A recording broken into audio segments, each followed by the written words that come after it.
If you look at the top line, it's like you said, we have a bit slower development in China. So we lost 3.6 billion in sales in China.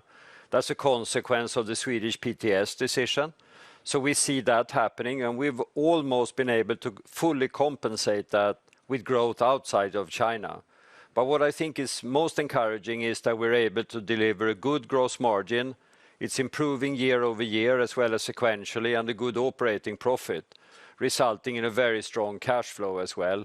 So the areas we can control, we actually see that we perform very, very well. Boy, I want to pick up on the supply chain issues, and just looking through the commentary so far that you avoided customer impact during the first half through continuous measures for global supply chain resilience, but you do see some impact when it comes to the late part of this third quarter. It sounds a little bit like the swan gliding effortlessly across the lake, and she's furiously paddling underwater. What are you seeing now? Why are you starting to get trapped up by some of the other supply chain issues impacting other companies?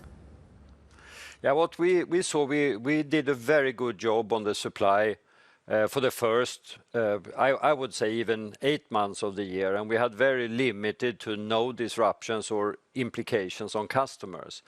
But what we saw very late in the quarter was that we had shortages of individual components, difficulties to get site materials to site, difficulties to get acceptances at site. So we had disruptions in the end of the quarter. And what we're saying is we'll see those type of disruptions continue throughout Q4. But on the other hand, we are going to do what we can to manage that. But it is a very difficult supply situation globally right now. You've been critical in the past around some of the hurdles trying to get towards 5G rollout, including spectrum auctions here in Europe. Are you now saying that the global supply chain crunch could impact 5G rollout globally? There is a bit of impact, that's for sure. But we also see that it's not really the global supply chain that's determining the pace of rollout.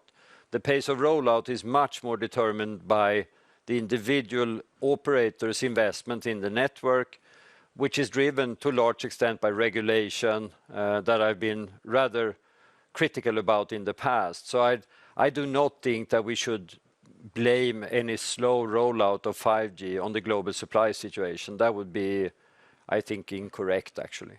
I want to get to China. The numbers today were fairly bleak across various different lines of the business because of the situation in China. We know you've been battling a little bit of a backlash around Huawei, the Chinese vendor being shut out of Sweden, your home market. Is this improving? Because we have a different president, the White House.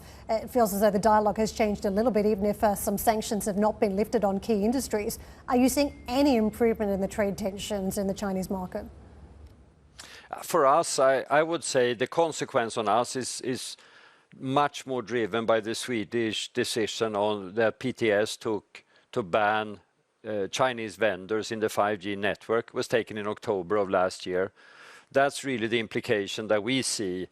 Of course, that it's severe for us. It's about 6% of sales that we have lost in the quarter. But we are trying to do what we can to rebuild the presence in China. But we're also going to invest to grow market share outside of China to the best of our capabilities. And here it's about continue to invest in R&D for technology leadership and actually providing the customers with the best type of solutions. And what we see is that we are winning market share. We're winning in networks, radio, but we're also winning in 5G core, for example.